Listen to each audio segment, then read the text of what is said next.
dia 15 de julho, um caso triste se deu. O gado triste mugiram e a terra estremeceu, quando espalhou-se a notícia: José Petrúcio morreu. Os pássaros cantaram triste nas florestas sombreadas, as águas que eram doces ficaram logo salgadas, quando anunciaram a morte deste herói das vaquejadas. Espalhou-se esta notícia em TV, rádio e revista. O Brasil se comoveu com a morte deste artista. O Nordeste botou luto, morreu Petrúcio Batista.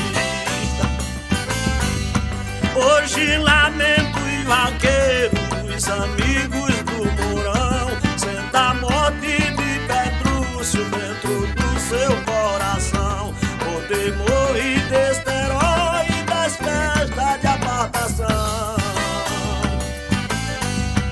A pessoa quando morre vai pra baixo do chão frio, conduzido em um caixão comprido como um navio, com um cordão na cintura torcido como um pavio.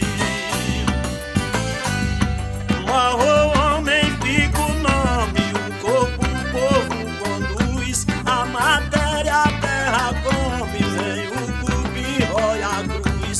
A alma sobe para o céu pra prestar conta a Jesus. Petrúcio acabou-se moço porque alguém o matou. O imperador da voz, quantas saudades deixou. Hoje resta a sua voz através de um gravador. Quem conhecia Petrúcio hoje vive transtornado, tem sentido dentro do peito esse golpe atrassolado, esse grande locutor deste Brasil adorado. Hoje até o gado chora lá no fundo dos currais, todos os vaqueiros lamentam a morte deste rapaz, que partiu do mundo dos vivos para o mundo dos imortais.